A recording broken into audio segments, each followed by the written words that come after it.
Every step, every delay, every decision, you're carrying something. But what if it's time to let go? What if purpose isn't found, but formed?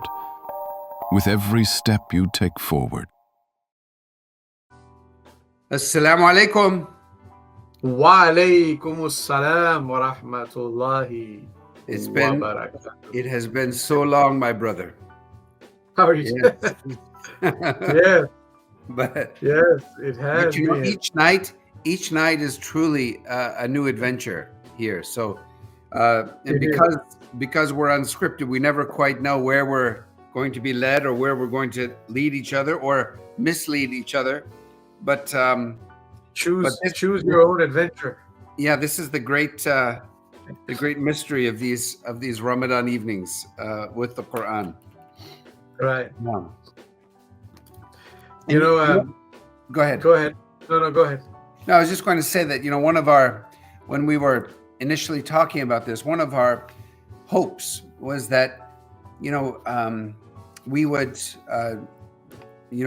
by practice, by engaging in this and by practicing it ourselves, that we would make it easy for us and others to really engage the text and to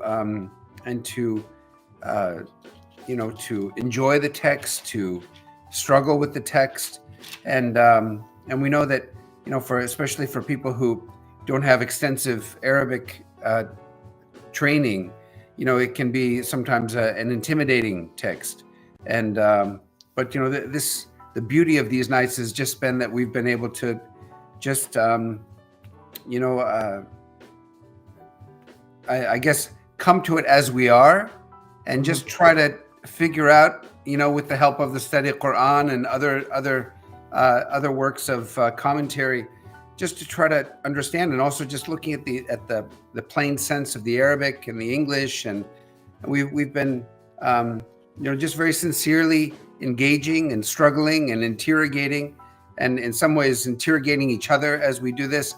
This is similar to in traditional rabbinic education, the rabbis or the rabbinical students would sit with their chaver, with their study partner, and their job was to argue, read through scripture the way we're doing it, but in their case the Hebrew Bible, read line by line and debate about it.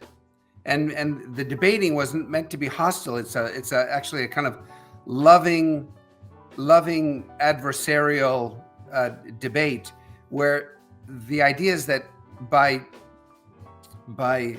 piously debating each other over the text, that we'll get to a deeper meaning and an expanded appreciation of the text, because we're interrogating the text and we're interrogating each other, and it's a very rich way to read the Quran. And I think that this way of reading the Quran with a partner is so much richer than just reading it on my own. And No, I agree. I have a friend who's just in love with the Sunnah, and he finds these nuggets from the Prophet. And so he once told me that he found a hadith. I don't know where it is, so I can't cite the reference, but I remember distinctly. I'm reminded of it as you're describing this shared study practice, that the companions would sit yatadarasuna bainahum. Oh yes, That they Same. would it was an interactive conversational, right? And even you find in many hadith, when the Prophet instructs, it's through question and answer, it's through conversation. Can any of you tell me this? Even the Quran has some rhetorical questions that it'll ask, and so this kind of interactive, engaged conversational style is something that we've lost. We've gone to the one directional, long lecture style, which also has its charm and its eloquence and its appeal, but we also have this other way of doing things that we don't see as much. And I think part of it could be, because authority, right? if you're an authority, we've got a culture of authority, and it's typically, well established, and you're supposed to humble yourself and just absorb. And if you don't get something, it's because you know less, which is a good feeling, but it takes away this interactive questioning. And also, we forget that the person who's on top always also doesn't know everything, and so it requires more vulnerability to engage in this kind of format. And I personally enjoy it. Yeah, I do too, and I think that those of us who have been teaching in the classroom, whether it's a university classroom or a high school classroom or even an elementary school classroom, we all know how much we learn and benefit from our students, who sometimes ask incredibly insightful questions without even knowing it themselves, that they're asking something really penetrating and insightful.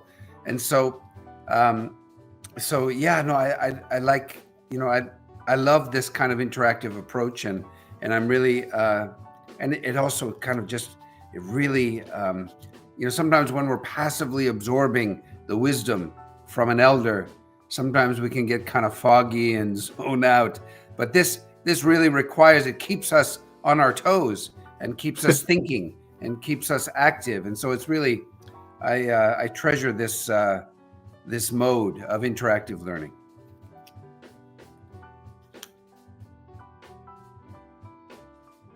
The mission and vision of the American Islamic College, to me, pretty much now synonymous with the work. I believe in the transformative power of education, and not just education that is informative, but in education that is transformative, education that really changes how we live. But I think that the Muslims of America need a place that they can come as a Muslim space. This is their space. It belongs to them.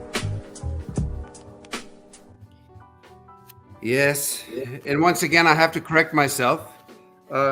This doesn't belong to them, it belongs to us, all of us. And so we really invite our community, we invite our fellow learners, we invite our fellow seekers to join this caravan of hope, and this caravan of healing, and this caravan of knowledge, and to support in whatever way that you can. We will have a very exciting something to unveil. We just kind of thought this up the other day, and for those who go on to our website, aicusa.edu, and make a contribution of $50, at least $50 during the month of Ramadan, we now have a Ramadan unscripted mug that we can send you. That's right. So this is a brand new thing. And so this isn't, it's not a $50 mug, but it's just a token. It's a way for us to kind of have a token of remembrance in your hand with your coffee or your tea, and to remember what we're doing. And to remember these very precious nights of Ramadan, and to, God willing, look forward to the next Ramadan as an opportunity for re-engaging and really, as Dr. Asrar, Dr. Mahan's teacher, said, really giving the Quran its due in this month that we celebrate as the month in which the Quran was gifted to humankind. All right. Yeah. أعوذ بالله من الشيطان الرجيم بسم الله الرحمن الرحيم Yasin. So we have the heart of the Quran here, the Surah Yasin, which begins with these mysterious broken letters, which some take to be an allusion to the Prophet Muhammad as one of his names, like Taha was earlier. Question. Yes, I'm just wondering, so this surah is not in the middle of the Quran, and it's and so I'm wondering what it gives the commentators the sense that this is the heart of the Quran? Why is it that people say that this is the heart of the Quran? So there, I'm looking at the commentary here, Sadiq Quran, its introduction that says it's known that after a well-known hadith, everything has a heart, and the heart of the Quran is Yasin. This is the saying of Prophet Muhammad. Whosoever recites Yasin, God records for him the recitation of the Quran 10 times for his recitation of it. And I was also looking at its thematic, position and arrangement. And one of the things that pops up, if I go back to the Meccan and Medinan group scheme, if I can do this for a second. So if you notice the first, if you can see the Quran as groups of Meccan and Medinan surahs, and obviously some of this is interpretive because some surahs, there are different traditions on whether it's Meccan or Medinan, but you can arrive at, by and large, this surah is Medinan, and most people might say it's Medinan or enough, and this surah is mostly Meccan, and most or enough say it's Meccan, so you can come up with this groups of one Meccan, one Medinan, a cluster, Meccan and Medinan, cluster, Meccan and Medinan, cluster. And the Quran is arranged in this way in 7 Meccan and Medinan units. The first one is somewhat of an aberration because the only Meccan surah there is Al-Fatiha. And then you have the 4 great Medinan surahs. So really there are 6 after that. And if the first one is, it's this comprehensive Medinan Sharia theme of those large Medinan surahs, the other groups can be, one interpretation is revolve around the 3 articles of core articles of faith. So the first 2 are on Risala, prophethood, and you can see, when it begins, it's with Yunus, Hud, Yusuf, Ra'ad, Ibrahim. So the prophets, are mentioned, Maryam, Taha, and then so that's the one group, and then after that you have An-Nur, which is the single Medinan surah. But then in the next Meccan group, where perhaps the theme begins to shift, it's all intertwined towards Tawheed, you have 10 Meccan surahs after An-Nur that come before Yasin, and 10 that come after it, before it goes into the Medinan group. And so it finds itself right in the middle of this 21 Meccan surahs as the one that's smack dab in the middle. So there's this, in terms of arrangement, it's at the core of this cluster on Tawheed, and also Tawheed meaning affirming divine unity. Yes. Yeah. And this is not Mus'haf proper, but if you open a Mus'haf, Yasin roughly will open a little bit to the left, where the heart is a little bit left of the chamber of the chest cavity. So there's all these symbolisms that are embedded in, that people can read into the saying of the Prophet. And those who are prone to accept this as miraculous and divine, for them, they find some solace and maybe some indications. This obviously not discursive logic or any kind of proof. Right. And just as a whoops, I hear an echo. Is that coming from you? I didn't hear it. I don't know. I'm hearing an echo. Anyway, the just for those who may not be familiar with the composition of the Quran, the arrangement of the Quran was done during the Prophet's lifetime, as it was a constantly growing, seamless recitation.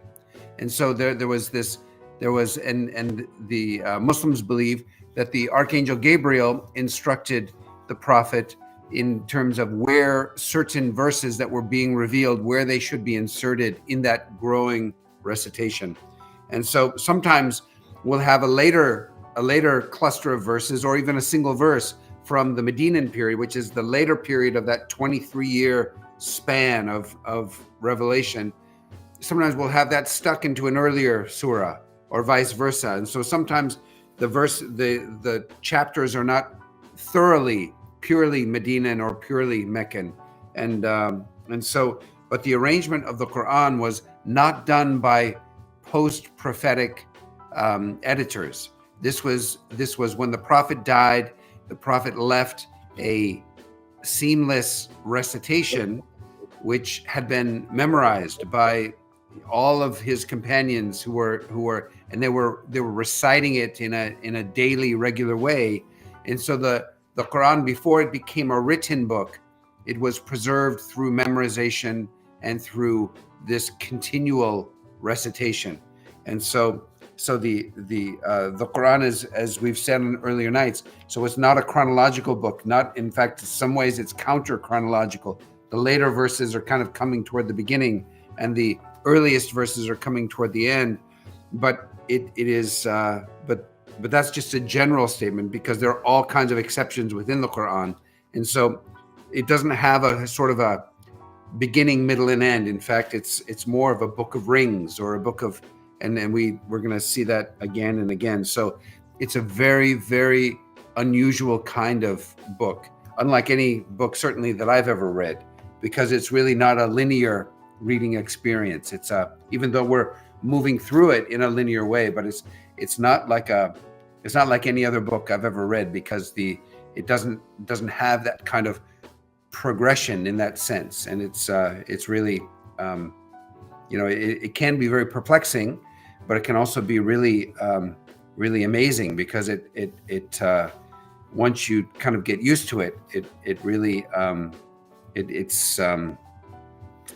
has its own kind of its own logic, if we're willing to just sit with it and think about it and talk about it with a sage like Dr. Mahan. Yes. Okay. So lead on, Sidi. Seen as the heart of the Quran, this surah, I'm just reading from that section, because we don't talk about the Quran as it's used in ritual as much. So I just want to read this brief section, and then I'll suggest on one way we can proceed today. But you're welcome to have another plan. Seen as the heart of the Quran, this surah plays a very important role in traditional Islamic piety. Many Muslims recite Yasin regularly as part of their supererogatory devotions. And it is often the only surah longer than a page or so that Muslims have memorized in full. One famous hadith says, "Recite Yasin over your dead. It is thus recited for those who are close to death or who have just died, and at the graves of loved ones. It is also recited for those who are sick." For another hadith states, "Verily, in the Quran there is a surah that intercedes through its recitation and forgives through its being heard. Indeed, that surah is Yasin." Yasin is also recited by many Muslims after the performance of the obligatory prayer in the morning and in the evening. Regarding the latter, another report, sometimes recorded as a hadith, states, "Whosoever recites Surah Yasin at night, desiring the face of God, is forgiven during that night." And so this is just an example of some of the fada'il, the virtues of the Quran, and different parts of the Quran will have different virtues, like Al-Kahf, the surah on the cave that came right in the middle. It should be recited on every Friday, and so on. Just exposing our audience a little bit to that kind of literature as well. Yeah. Now, Yasin, I find this opening so interesting, and what I suggest we do, we kind of, I know quality over quantity, but I suggest we kind of fly through and pick nuggets in a few of the coming surahs. So with Yasin, I basically just want to point out the beginning, and I have one place in the middle that I want to highlight for something very interesting, and then if there's anything you have, and then we can advance. But Yasin, wal Quran al Hakim, by the wise Quran, and we'll see these oath formulas as well, where God is swearing by a natural phenomenon, the stars, and here by the wise Quran. So wal Quran al Hakim, and what is the oath being taken for? Innaka lamin al mursaleen. Yes. Verily, indeed, thou Muhammad, you Muhammad, are truly one of the messengers sent. And so what I find really fascinating is when the revelation first came down, the Prophet Muhammad, he stood before his relatives, right, and he said, "Have you ever known me to lie, or to be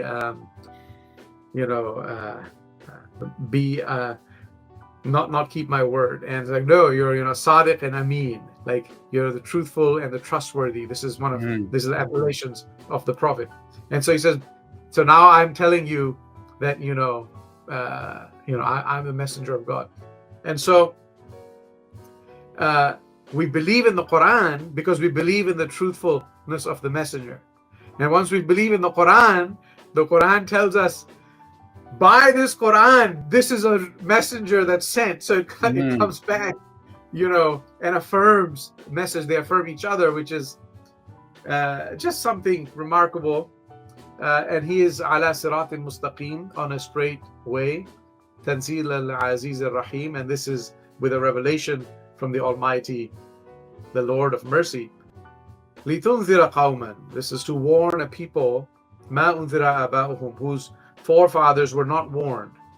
So this is one explanation for why the Quran always says, إِنَّا جَعَلْنَاهُ قُرْآنًا عَرَبِيًّا, that we have made this an Arabic Quran, is because they knew of scriptures in other languages, but they didn't know of scripture in Arabic.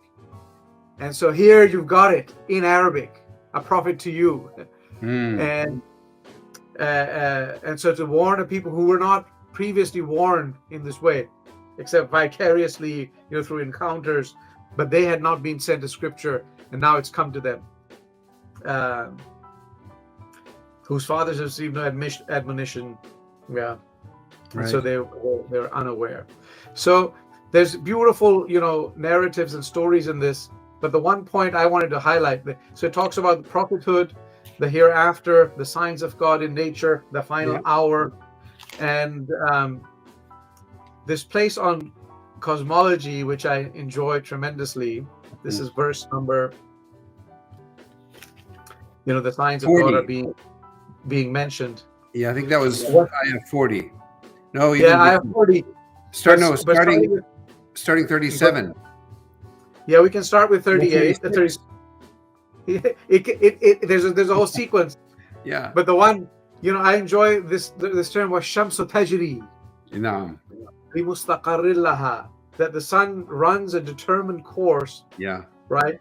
Or it's moving to a resting place.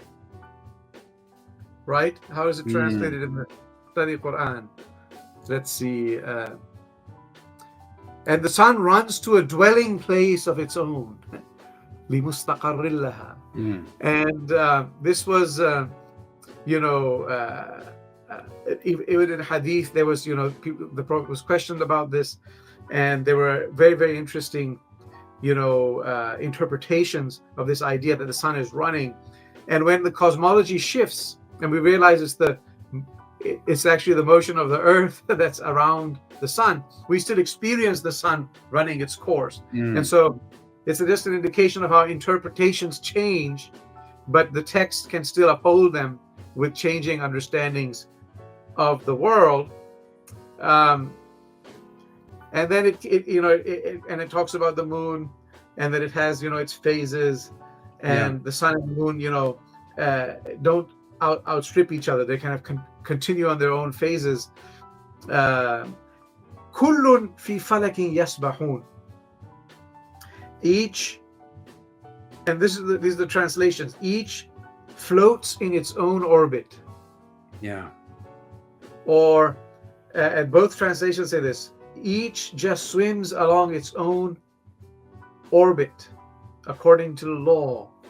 And then what does the study Quran say? Each glides in an orbit. So it's just an interesting imagery that lends itself to new modes of visualizing the heavens. But the point that I really love is the kullun fi falak is actually a palindrome. So it can be read forwards and backwards. I see. In the same way. And remember we talked about the heavens splitting asunder, right, and then being rolled up. So I just love these hints, at least that I see. Mhm. But if you read this kullun fi falak, palindrome is, if you read it forwards or backwards, it spells the same thing. There's So another. now you're looking at the Arabic letters, yeah. The Arabic letters. Yeah.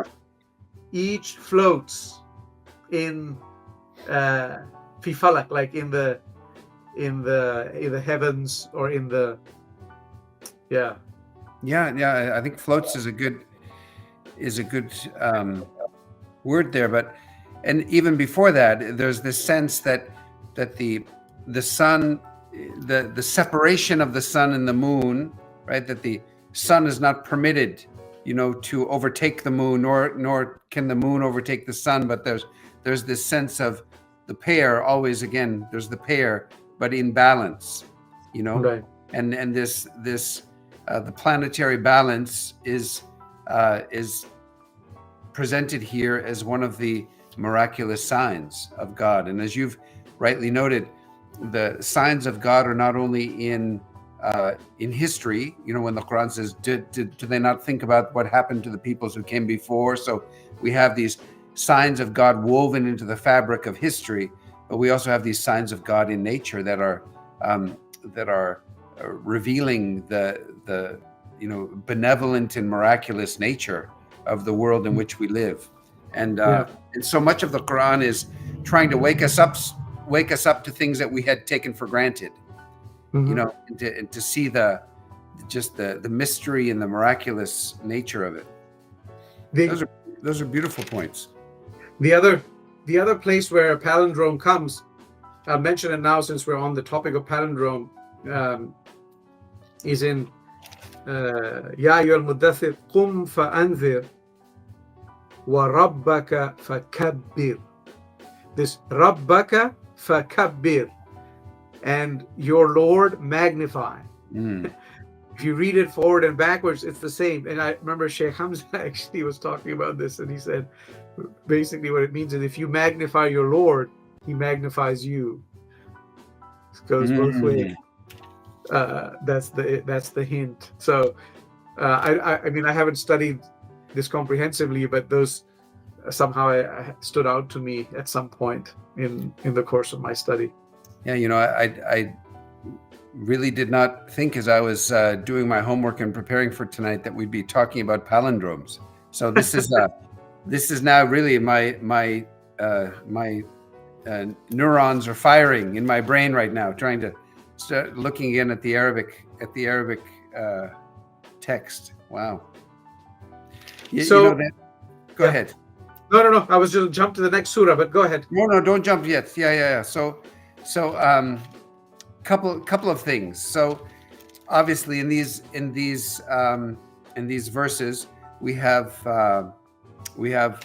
again many apocalyptic references to the blowing of the trumpet and the coming of the hour, as you mentioned, and the incredible regret that people will feel when it's too late to change their position. The promise that God will not that God will not wrong a single soul when it comes to the judgment. So there's this divine promise of fairness and justice. But then there's this really interesting verse toward the end of the surah where we read in ayah 65 that the body itself, meaning my body, is going to testify against me. So that means that my mouth will be sealed, so I can't make any excuses for all my bad behavior, all the things I've done. And my hands are going to say that we did this, or my feet are going to say we went here, and my body is going to testify against me. And so there's this it's a really a kind of a graphic way of kind of explaining just how naked we will be, how revealed we will be at that moment. And so in a city shaped by water and wind, answers arrive like waves, quiet at first, then undeniable. When one finds you, move with it. stay steady, and let it carry you farther than you planned.